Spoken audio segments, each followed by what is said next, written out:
The President of the Republic of the Philippines, His Excellency Ferdinand R. Marcos Jr.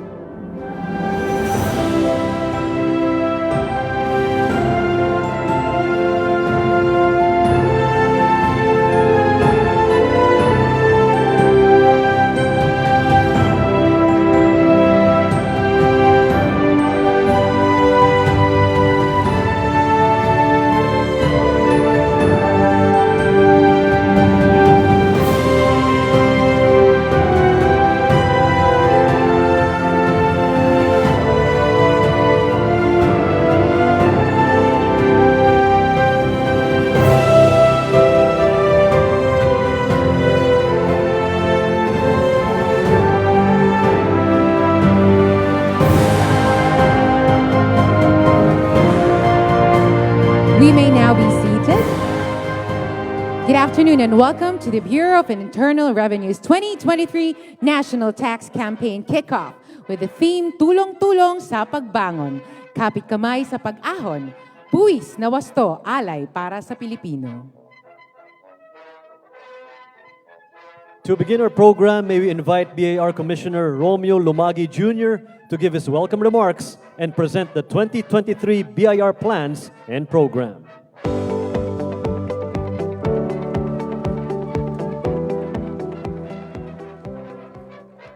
His Excellency President Ferdinand R. Marcos Jr.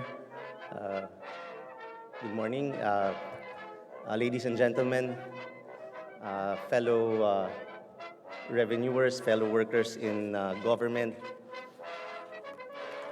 Gratitude is my overwhelming feeling for today. Your presence here is a great start as the Bureau of Internal Revenue launches this year's tax campaign kickoff. Being under one roof, again, signals our shared commitment to the Bureau and a clear indication of our love of country. It has not been easy. 2022 was a transition year. The country was still reeling from the economic, social, and health effects of the pandemic. Businesses were only beginning to reopen, and we were just getting used to the new normal. Yet, the BIR has successfully done its mandate. Despite the challenges, the Bureau collected 2.34 trillion pesos, made headway towards digitalization, and excellently executed programs. For these past efforts and achievements, my congratulations to the men and women of the BIR for a job well done.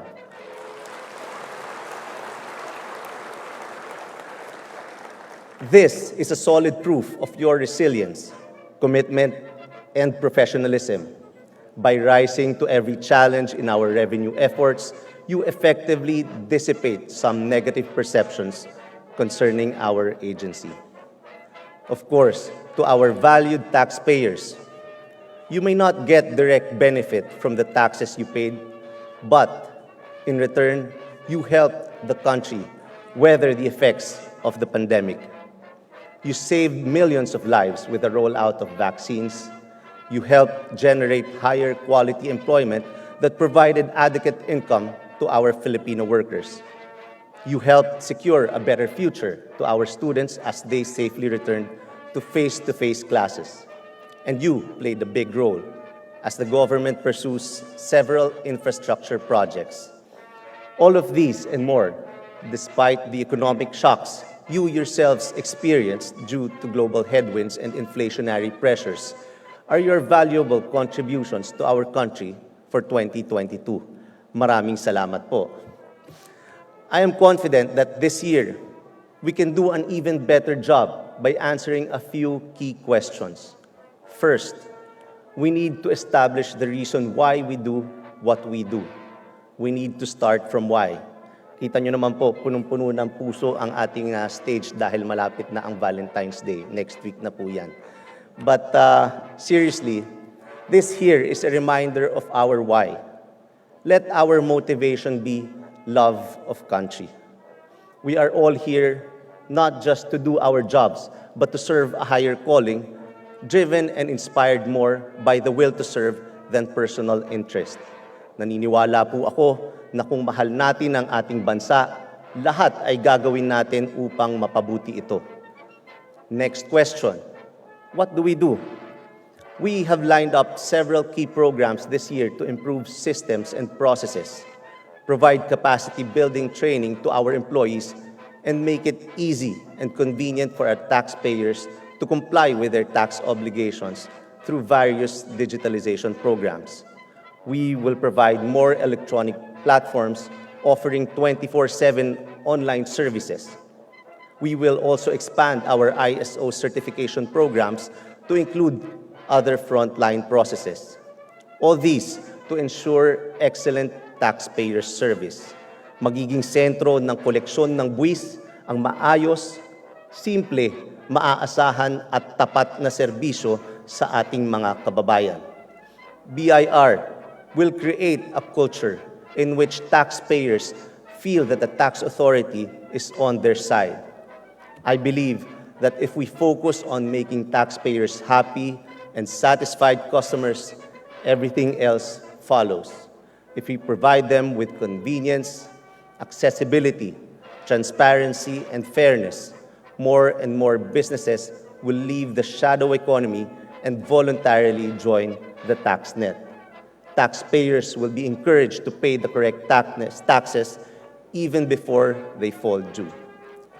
But while we strive to render efficient, effective, and compassionate service, this should only benefit our honest and law-abiding taxpayers. Against tax evaders, we will not stop with our hardline stance. We will not hesitate to prosecute erring taxpayers. We will continue to go after illicit traders. We will charge producers and users of fake receipts. We will continue our enforcement activities and put more emphasis on tapping into the huge pot of uncollected taxes which escape the public through fraud or illegal activities. Now, the last question, how? A goal this big requires nothing less than a grand gesture. The answer to that question is this year's tax campaign theme. Magtatagumpay lang tayo kung lahat tayo ay tulong-tulong sa pagbangon, kapit kamay sa pag-ahon. Kaya't samahan niyo kami, magtulungan po tayo. This year's theme will be the driving force of the Bureau. We start with us. Sisiguraduhin po namin na aayusin po namin ang aming hanay para mabigay sa inyo ang serbisyong nararapat sa inyo para mapadali ang inyong transaksyon dito sa aming ahensya. The Management Committee of the BIR has come together to create a roadmap for the year. I, together with Deputy Commissioners Maridu Rosario, Marisa Cabreros, Teresita Angeles, and Rosario Charo Coriba, are united in our commitment to lead the Bureau towards our goal. Here are the Bureau's 2023 plans and programs from the BIR's leadership team. Muli po, magandang hapon po sa ating lahat at maraming salamat po.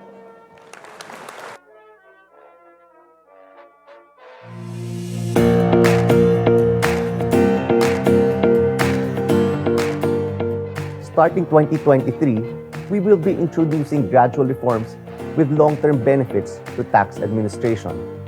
From a goal-driven agency, primarily focusing on how to meet our collection targets, we will recalibrate our approach into a service-oriented office marked by excellence, integrity, and professionalism. Magiging sentro ng koleksyon ng buwis ang maayos, simple, maaasahan at tapat na serbisyo sa ating mga kababayan. We are continuously upgrading our digitalization programs to lessen compliance burden and make our electronic systems useful, efficient, and responsive to the needs of our taxpayers. Mas mapapabilis ang mga transaksyon gamit ang aming makabago, madali at mabilis na online facilities. Business registration, filing of returns, and payment of taxes can be completed with just a few digital clicks. Automated, contactless, corruption-free. Taxpayers will be served by our competent, responsible, and well-trained civil servants. Bagong imahe para sa ating mga kawani. We have to maintain a high level of integrity in our ranks to consequently enhance voluntary compliance. Our officials have undergone several vetting processes and integrity checks prior to assignments to key positions. Gusto natin ng maayos, mahusay at matinong pamamalakad. Enforcement activities will be intensified. Tax evaders will be sued. We will plug several tax leakages arising from illegal activities. Naumpisahan na natin yan at ipagpapatuloy pa natin sa mga susunod na panahon. The BIR and the legal group will continue to strengthen our capabilities and programs to enforce tax laws. Erring taxpayers will be dealt with. Ipaalam natin sa lahat na ang hindi pagbabayad ng tamang buwis sa tamang oras ay isang krimen na hindi natin palalampasin. Our legal team will continue to crack down on tax evaders. We will file airtight cases and make sure the law is upheld. But we would like to assure the public that we always exercise fairness. Wala kaming kinikilingan, iisa ang batas and everyone will be subject to the same laws. Walang lugar para sa pakiusapan. Hindi kailangan ng mahabang usapan. Sundin ang batas, lumaban ng patas.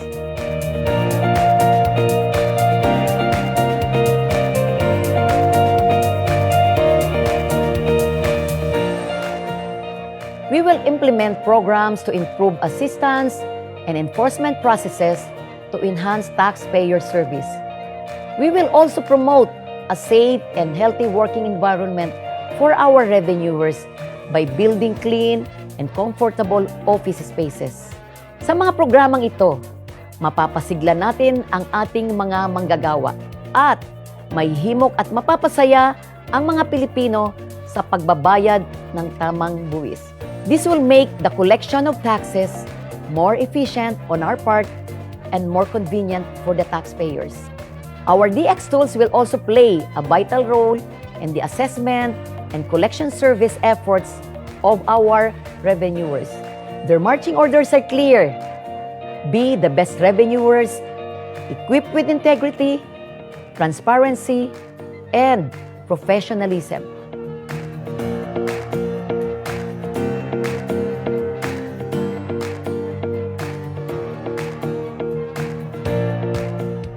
The digital transformation programs bring convenience, ease, security, and efficiency to all BIR transactions for both the taxpayers and the Bureau. Tama, mabilis, madali, maaasahan. The DX programs of the Bureau have successfully made the BIR future-ready. At dahil napatunayan ng kaya nating maipatupad ito, marami pang programa ang sisimulan sa taong ito. The BIR, I am proud to say, is now becoming a highly digitalized agency. The DX programs also ensure transparency of transactions. Walang maitatago. Wala ding magiging questionable transactions sa isang highly digitalized system. Our DX programs keep us honest and transparent.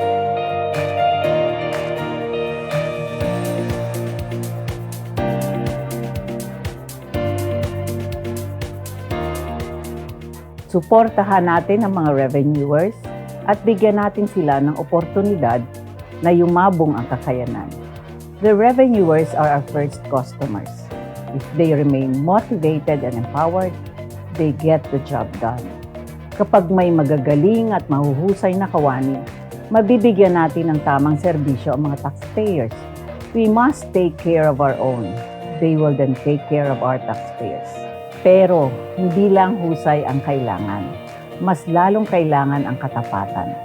Value formation, performance-based rewards will continue to motivate our revenuers to stay honest and truthful. But while we make sure to promote and support the good ones, we have to weed out the bad ones. Kasama sa programa natin ang pagtanggal ng mga hindi dapat tawaging lingkod bayan. Sa BIR, integrity is not the best policy. It is the only policy.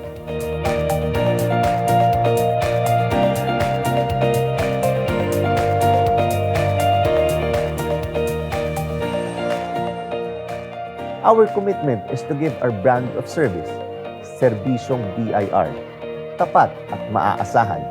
Samahan niyo kami. Tulungan tayo.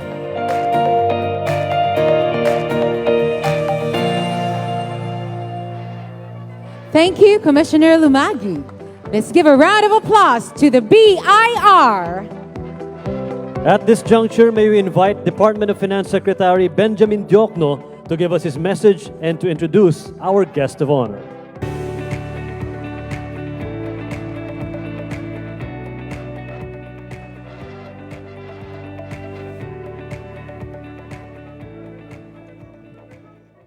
His Excellency, President Ferdinand R. Marcos Jr., Speaker Martin Romualdez, Bureau of Internal Revenue Commissioner Romeo Lumagi, BI Deputy Commissioners, fellow workers in government, business leaders, ladies and gentlemen. Magandang hapon po sa inyong lahat. We are approaching the dawn of an economic revival. Despite extraordinary challenges and setbacks these past 3 years, we managed to emerge with our macroeconomic fundamentals intact. Revenues are the lifeblood of any government. Without them, there would be no means for financing essential public goods and services. To our revenuers here, I say, your work sets every plan and program of this government into motion, and your service to the Filipino people will not go unrecognized. As we enter the tax season, we are counting on all of you to faithfully, efficiently, and fairly collect taxes to finance the government's programs and projects. These early years of the post-pandemic economy are critical.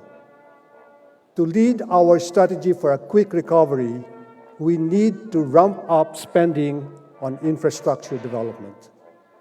The modernization and expansion of our infrastructure will create many high-quality jobs, improve overall productivity, and encourage new businesses, and improve accessibility for all our communities.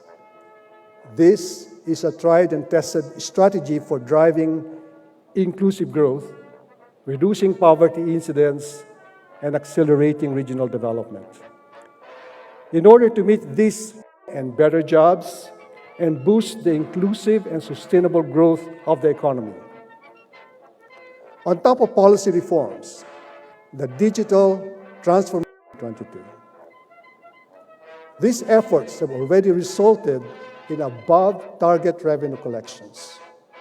We exceeded our revenue targets for 2022.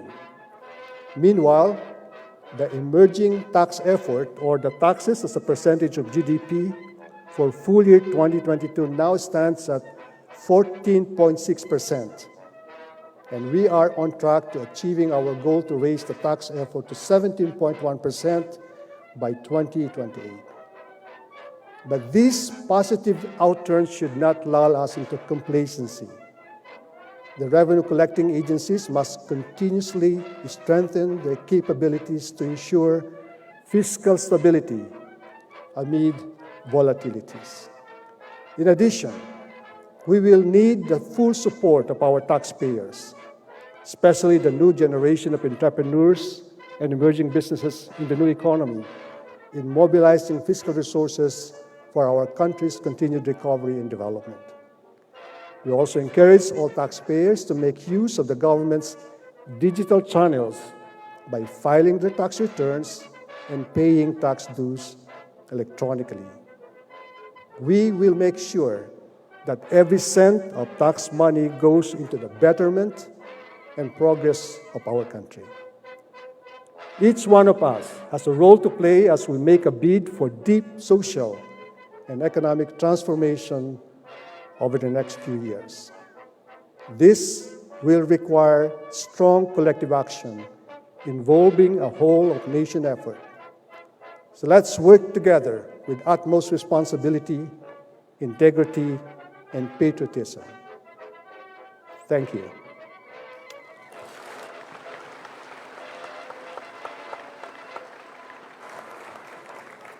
Ladies and gentlemen, it is my honor to introduce the President of the Republic of the Philippines, His Excellency Ferdinand R. Marcos Jr.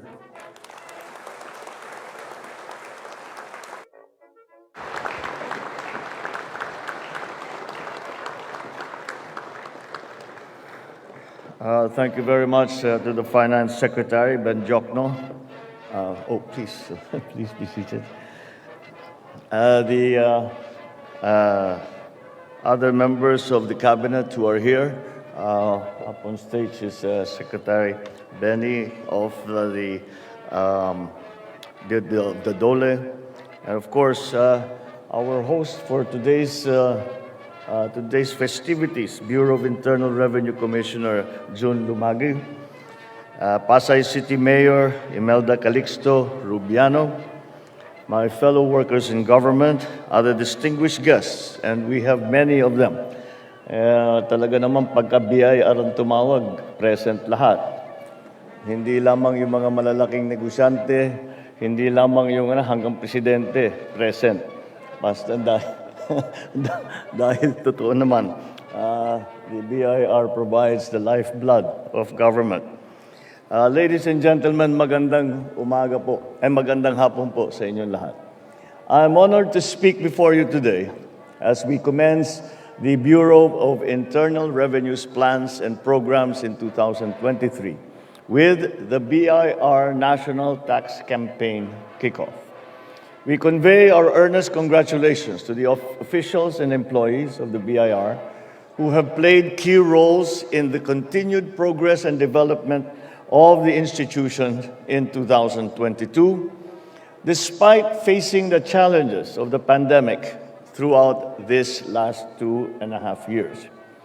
The endeavors you have pursued not only speak for your zeal and vigor to deliver your mandate, but highlight as well the critical role that you have played in ensuring that the government's programs and projects are wholly funded and implemented.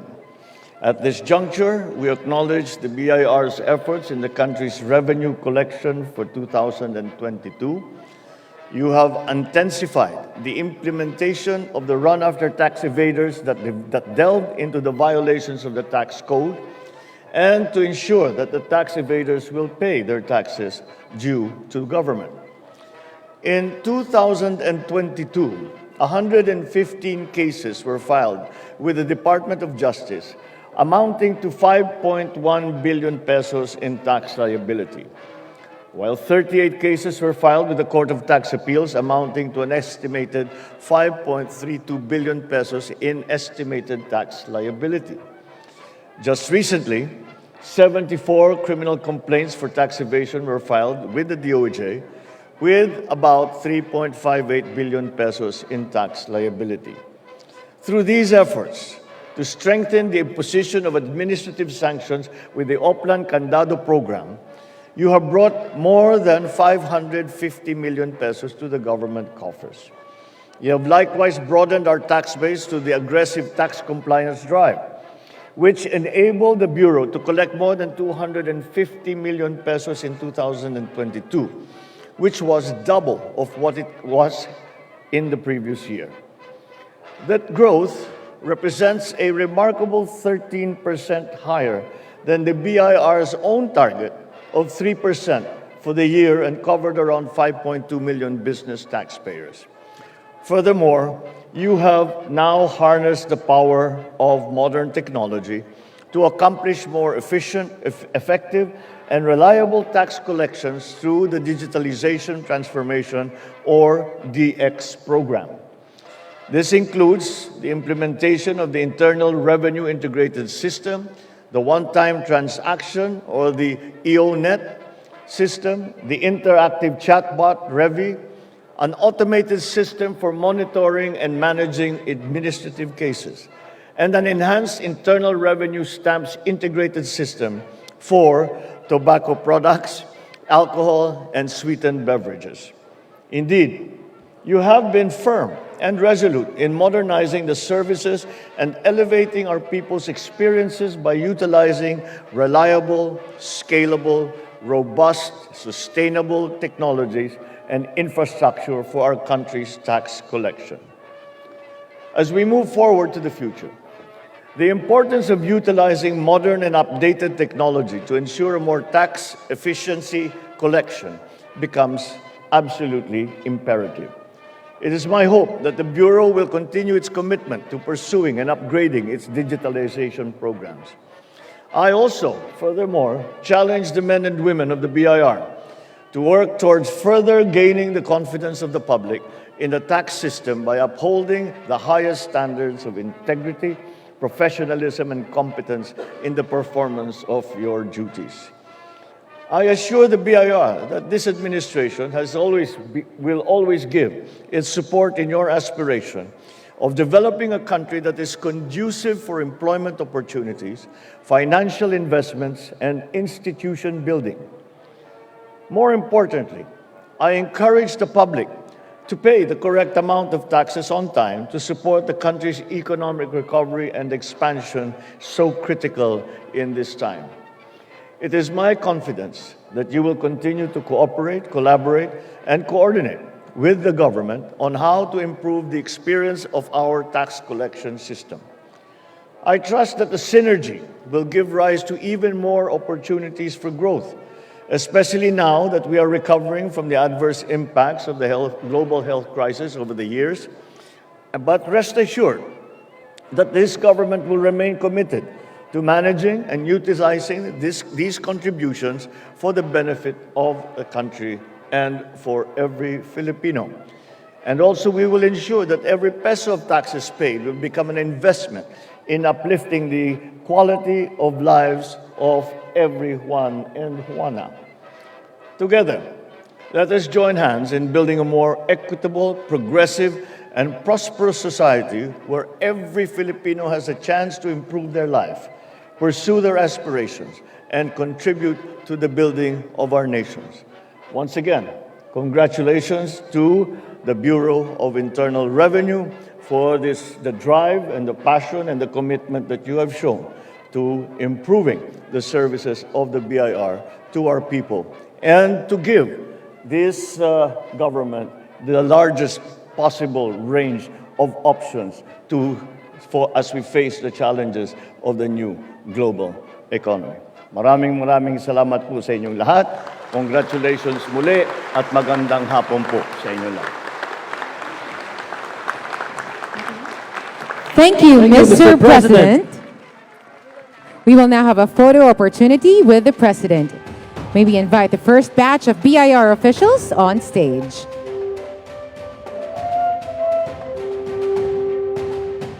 Batch 2, please stand by.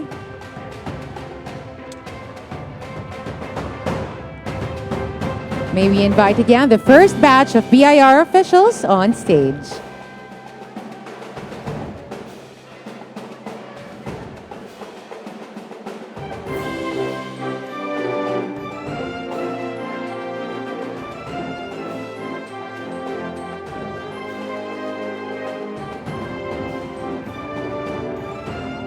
May we ask batch 2 to please stand by.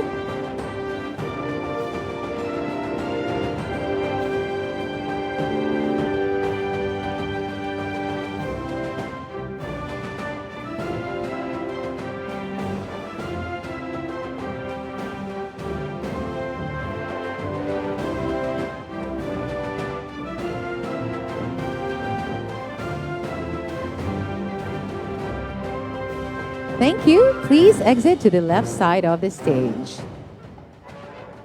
May we invite the second batch of BIR officials on stage? Batch 2, please. We'd like to invite you to go up the stage right now. Thank you. For batch 3, please stand by.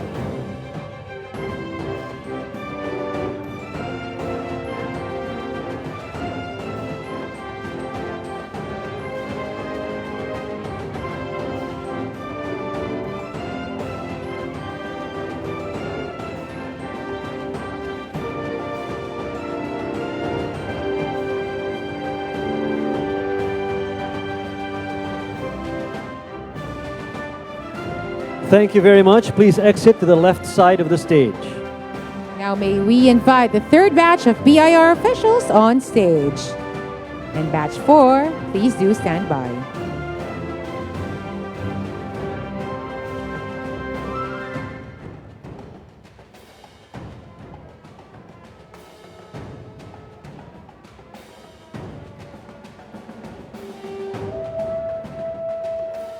Batch 4, please stand by. Thank you.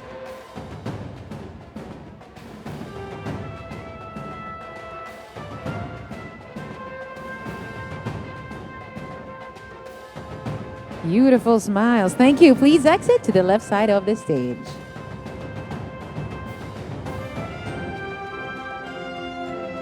May we now invite the fourth batch of BIR officials and selected taxpayers on stage. For batch 5, please stand by.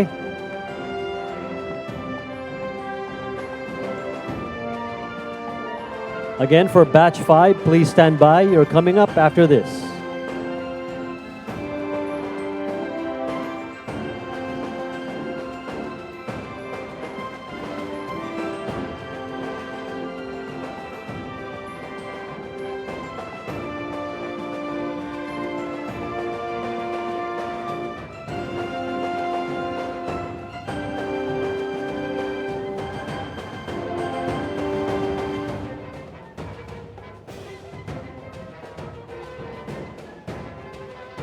Thank you. Please exit to the left side of the stage. Now, may we invite the House Speaker Ferdinand Martin Romualdez, Pasay City Mayor Imelda Calixto Rubiano, Ms. Ivana Alawi, and select BIR officials. Please come up on stage.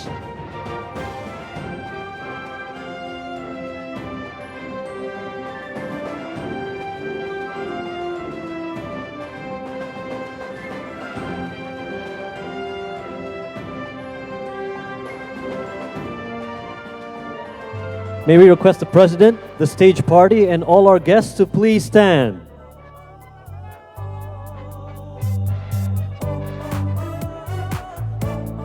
May we request everyone to please stand. Thank you. Everybody.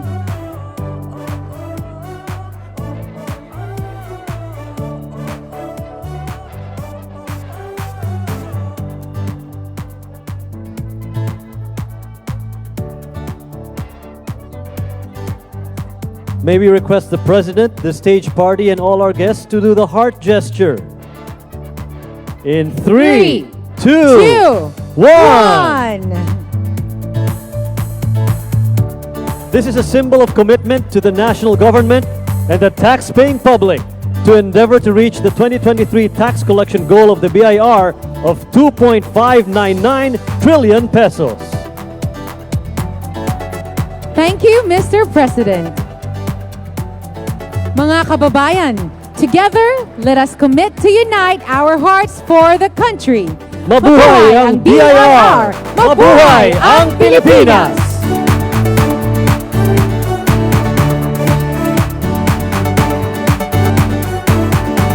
That concludes our program for today. Thank you very much, Mr. President. Once again, let us give the President a warm round of applause.